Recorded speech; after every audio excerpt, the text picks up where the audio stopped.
Ketika dia punya kemampuan ingin mengendalikan dunia. Oke. Itu 2050. 2050. Jadi menurut Pak Daud, boleh nggak saya berasumsi gini, 2035 sampai 2050, apakah IM menguasai di situ Pak Daud?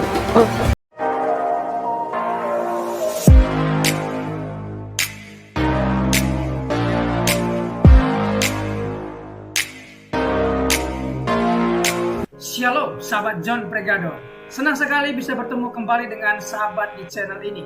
Terima kasih sahabat sudah mendukung channel ini sampai hari ini. Saya berdoa kepada Tuhan, kiranya Tuhanlah yang membalas dan memberkati kita semua. Pada kesempatan kali ini kita akan dilayani oleh seseorang yang tentu pasti akan memberkati kita. Oleh sebab itu, mari kita dengarkan baik-baik pesan yang akan dibagikan. Bila perlu kita catat dan kita bagikan kepada orang-orang yang kita kasihi, sehingga mereka juga mendapat berkat seperti kita. Baiklah, langsung saja kita dengarkan pesan penting yang akan memberkati kita semua oleh seorang yang dipakai Tuhan luar biasa. Namun sebelumnya, mari kita berdoa. Tuhan, terima kasih buat kesempatan kali ini kami akan mendengarkan sesuatu pesan yang sangat penting yang tentu pasti akan memberkati kami. Berkatilah hambamu ini, anakmu ini, sehingga boleh menyampaikan isi hatimu dengan baik, dan berkati pendengar setia John Pregador. Terima kasih Tuhan, kami siap mendengarkan pesan penting ini. Demi nama Yesus. Amin. Ketika dia punya kemampuan ingin mengendalikan dunia. Oke. Itu 2050. 2050. Jadi menurut Pak Daud, boleh nggak saya berasumsi gini, 2035 sampai 2050, apakah IM menguasai di situ Pak Daud? Saya terputus itu. Nah, Terputus, itulah Pak Daud. namanya tempat terputusnya di situ. Oh. Tiba-tiba langsung muncul di tahun 2050. Oke. Boleh. Berarti IA itu berpikir sendiri, mengendalikan sendiri, dan punya cara sendiri, dan ingin menguasai dan mengendalikan manusia. Bahkan nanti mengendalikan robot-robot dan drone. Berarti AI akan sempat menguasai manusia seutuhnya, tapi nggak tahu di tahun berapa Pak Daud ya? Yang jelas, saya tidak bisa melihat seutuhnya atau tidak. Yang jelas, AI itu akan mengendalikan dunia. Wow, betapa bahayanya Pak Daud ya. Berpikir sendiri dan bahkan bisa memprogram sendiri dan mendaur ulang sendiri dan menghack sendiri dan bisa mempertahankan sendiri. Wow. Itu di tahun 2050. Apa yang Pak Daud lihat tahun 2050 Pak Daud? Waktu itu nanti justru di Indonesia itu nanti yaitu yang bertani, 4 itu aja. Pertanian, perkebunan, peternakan, perikanan, logistik, distribusi, dan yang keempat adalah tanah. Itu aja yang bertahan seterusnya. Wow. Nah, dari 2035 sampai 2050 loss, terjadi apa saya tidak tahu. Lost Pak Daud ya? Ya. Tidak tahu, kayaknya terputus. Terputus ya. Wow. Ini yang Di jadi 2050 tiba-tiba. Ya. Ini teka-teki Pak Daud ya, yang mungkin kita semua berdoa supaya Yang jelas AI mengendalikan dunia. AI. Betul Pak Daud, ini AI seberapa menguasai dunia Pak Daud? Seperti apa gambaran Pak Daud bisa ceritakan ke pemirsa Pak Daud? Seperti apa gambaran AI menguasai dunia Pak Daud? Ini nanti akan menguasai keuangan, sistem perbankan, menguasai sistem pemerintahan, dan sistem industri. Jadi ingin menguasai udara. Dan di 2050 yang tidak mau dikuasai kembali ke manual. Oke. Tapi kan Dan dunia yang sudah bertahan nanti yang di manual. Manual Pak Daud ya. Padahal dunia kan sudah kembali ke digital Pak Daud ya. Iya. Jadi semua nanti akan kembali ke manual. Manual. Apakah hacker akan semakin banyak Pak Daud dan akan memusingkan pemerintah? Yang jelas nanti mulai 2026 ini sampai 2032 itu percobaan AI hacker. Wow. Makanya Sekarang aja banyak film. Makanya lebih baik nyimpan uang kalau di bank, ATM aja, jangan e-banking atau internet banking. Oke, Pak Daud pernah kasih masukan bahwa nyimpan uang di m-banking jangan banyak dan lebih banyak yang perlu-perlu saja Pak Daud ya.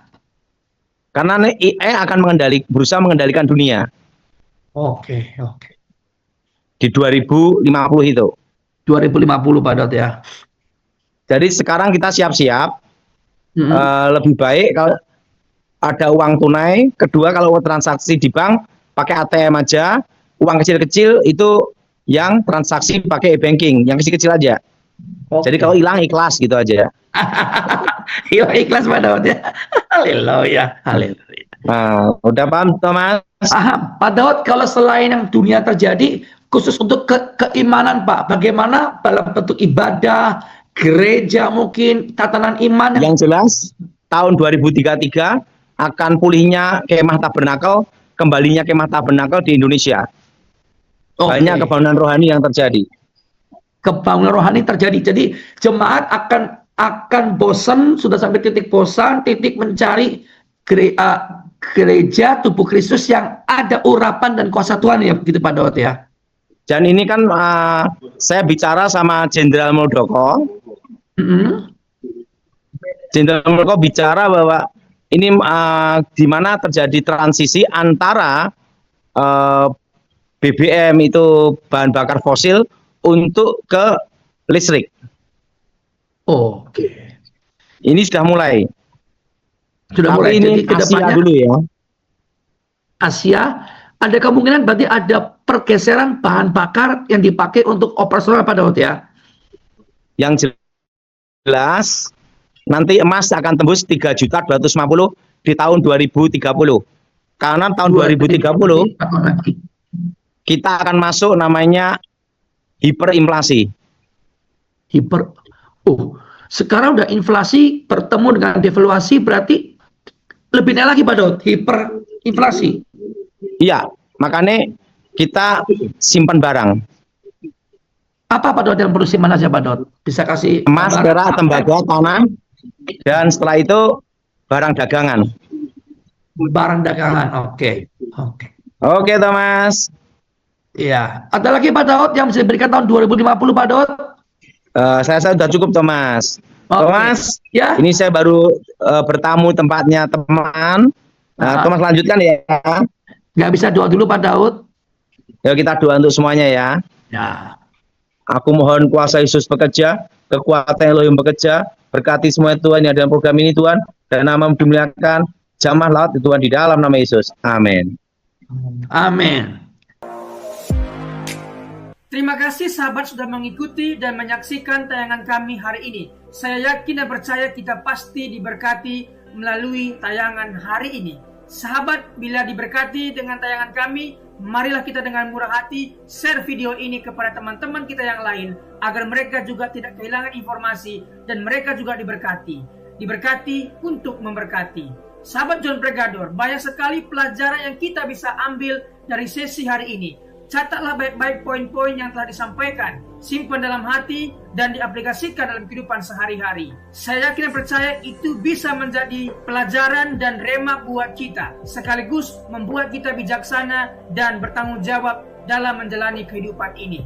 Sahabat John Pregador, apapun yang terjadi dalam kehidupan ini, tetaplah percaya kepada Tuhan, bersandar kepada Tuhan, pegang firman Tuhan.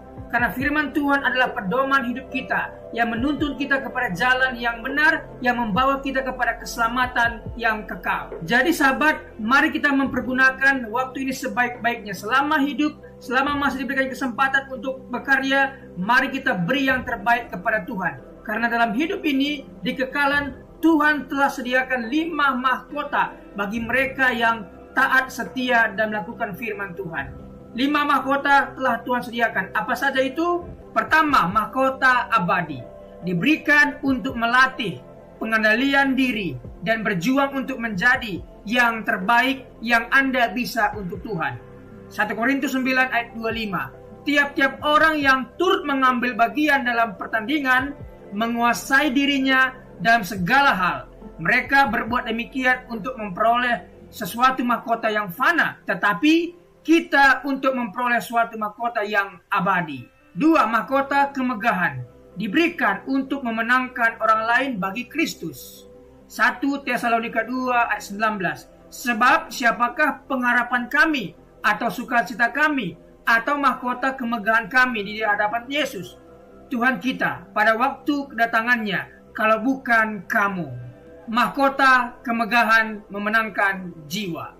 3. Mahkota kebenaran diberikan untuk yang merindukan kedatangan Kristus. Dia tetap setia dan tidak meninggalkan Tuhan. 2 Timotius 4 ayat 8. Sekarang telah tersedia bagiku mahkota kebenaran yang akan dikaruniakan kepadaku oleh Tuhan, Hakim yang adil pada harinya, tetapi bukan hanya kepadaku, melainkan juga kepada semua orang yang merindukan kedatangannya.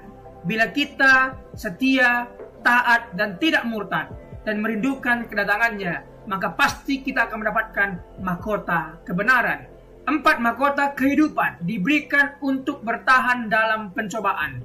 Yakobus 1 ayat 12. Berbahagialah orang yang bertahan dalam pencobaan, sebab apabila ia sudah tahan uji, ia akan menerima mahkota kehidupan yang dijanjikan Allah kepada barang siapa yang mengasihi Dia. Ketika kita dalam pencobaan, kita tetap setia kepada Tuhan. Ketika kita dianiaya, kita tetap mempertahankan iman kita. Maka orang seperti inilah yang akan mendapat mahkota kehidupan. Wahyu 2 ayat 10. Jangan takut terhadap apa yang harus engkau derita. Sesungguhnya iblis akan dilemparkan beberapa orang dari antaramu ke dalam penjara supaya kamu dicobai, dan kamu akan beroleh kesusahan selama 10 hari.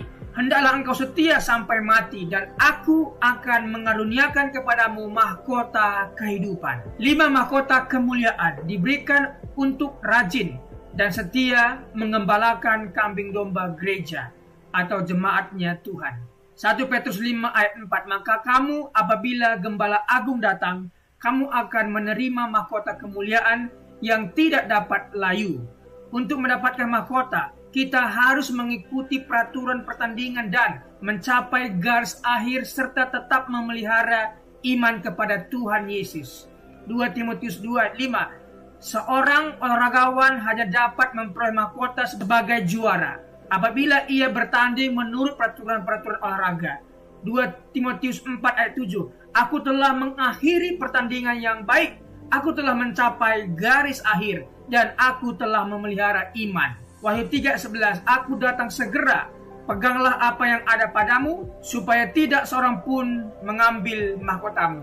Sahabat John Pregador, ada berita yang indah buat kita, bahwa ketika kita percaya sungguh-sungguh kepada Tuhan Yesus, tersedia 5 mahkota yang Tuhan sediakan untuk kita, yang mana yang layak kita terima.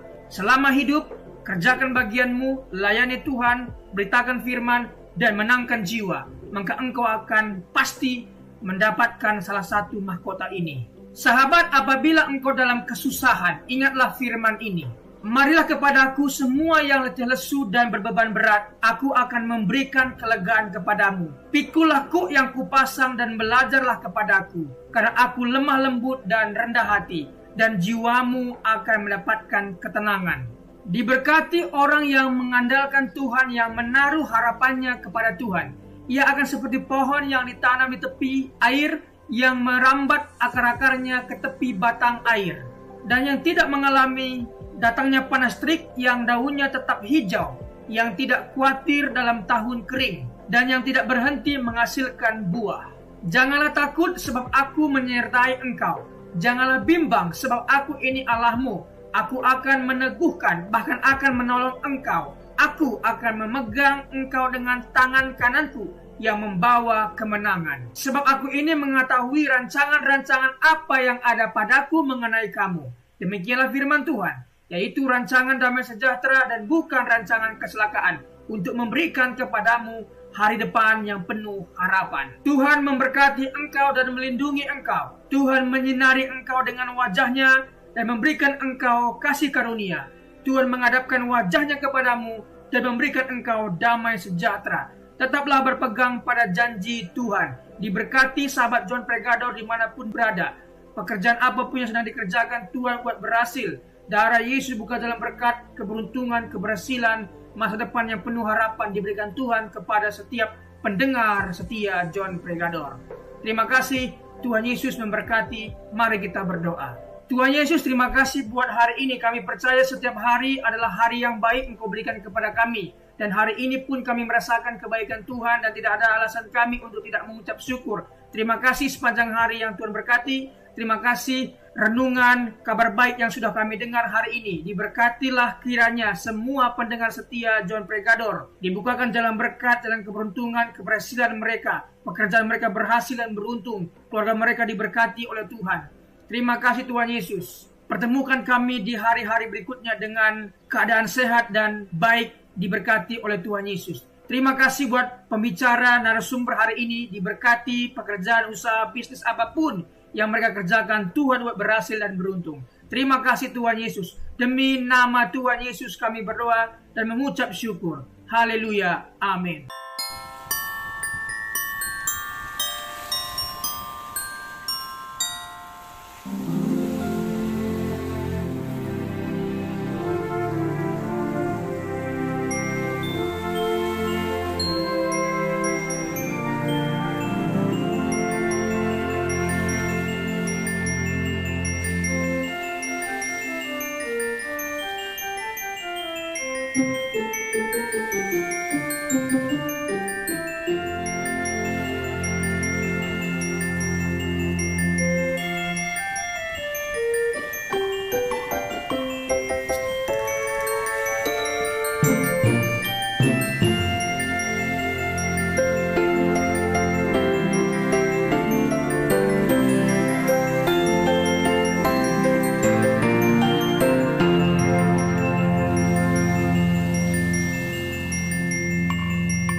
Christmas song. When I was just a boy, Christmas brought so much joy. Couldn't wait for the presents and laughter. I couldn't sleep late at night, looking for Santa with lights. Those are the memories I still remember. Then I became a man, lost sight of who I am, but right in front of me was the answer. 'Cause on Christmas I feel joy, and I turn back to a boy. The answer is to stay young forever. This is not a Christmas, this is not a Christmas song. This is not a Christmas, this is not a Christmas song. This is not a Christmas, this is not a Christmas song. This is not a Christmas, this is not a Christmas song.